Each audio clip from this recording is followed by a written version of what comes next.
Hi, my name's Sophie and welcome to episode 47 of the Link Building Show. Today I'm here with Lee and we're going to be talking about ONS as a data source. So what is ONS and how can you use it in PR? Okay, so the ONS actually stands for the Office of National Statistics, and it is a government-driven source of pretty much any data you can think of. Business, finance, the economy, unemployment, basically any hard-hitting data you'll find on there. And what kind of campaigns is the ONS useful for? So yeah, it's useful for data-driven campaigns. For example, recently we've had stuff about cost of living, so these hard-hitting campaigns which are very topical. There's a lot of regional data on there, so you can sort stuff by local authority or just general region or by city, for example, or even like parliamentary constituency. So things like business, the economy, travel, tourism, basically anything that the government collects is put up on there. And another thing, that there's also user requested data on there as well, so users can say, I want to see this, and the government says, okay, we actually have to give that to you, and then it's put on there. So you pretty much, if the data is not on there, you can actually ask the government to release it for you. So that can be very useful for stories. I haven't done that myself, but I know it can be done. So it's more useful for evergreen campaigns than reactive campaigns? Yes, definitely, 100%. I don't think, because of how often it's really scheduled to come out, so every year it's not really got much of a reactive opportunity. So you get yearly releases, and there's a lot of yearly releases throughout the year. So this month I've seen some great releases come out in just like the last week, which some data is obviously more interesting, some data is harder to interpret than others.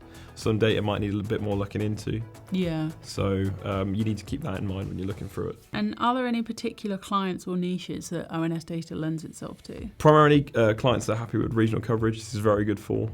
So for example, you could do top 10 areas or bottom 10 areas which specialise in something or are good at something or about at something, for example. So what I've done recently is top 10 areas to start business. I've done the top 10 social media obsessed cities, the top 10 internet obsessed cities. So basically what this is by using every region's internet usage based on a survey that they did. So it's very useful there as well. And the Office of National Statistics is a British, UK data source. Are there equivalents all over the world? Yeah, for the most part there is equivalents. I've only had experience with the UK one, and we also have the US, so the US Census is very good.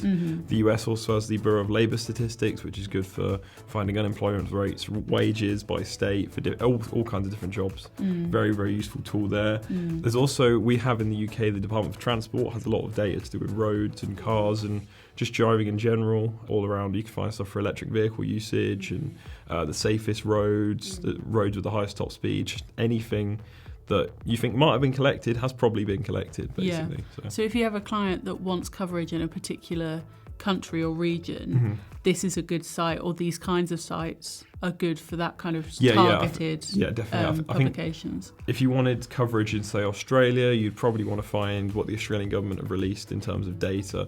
Most places at some point have released lots of public data, or they're like always releasing it, like with ONS.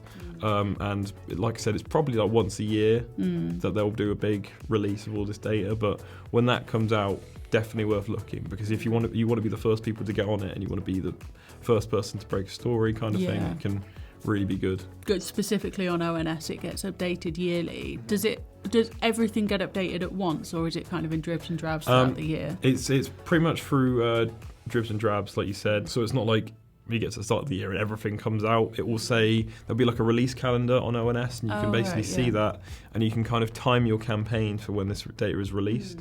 So you can go on it, it will say what's been released this month, what is due to be released, and things like that. So you can really time it well and plan stuff out before it's even come out.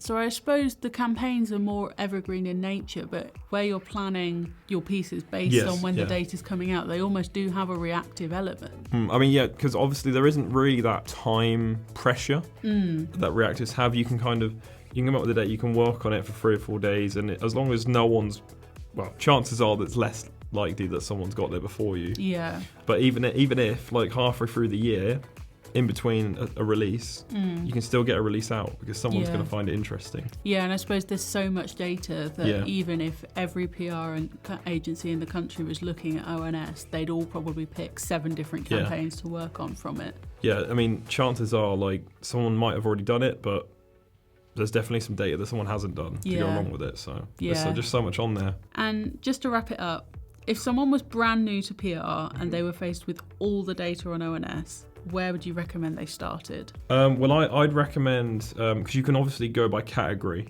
I would recommend going by category and then looking at the, just going straight to data sets. And you can also use the search tool. So what you can do is you can put in any word and it will sort it by relevance. So for example, the way I found thing on Department for Transport, I just searched up roads.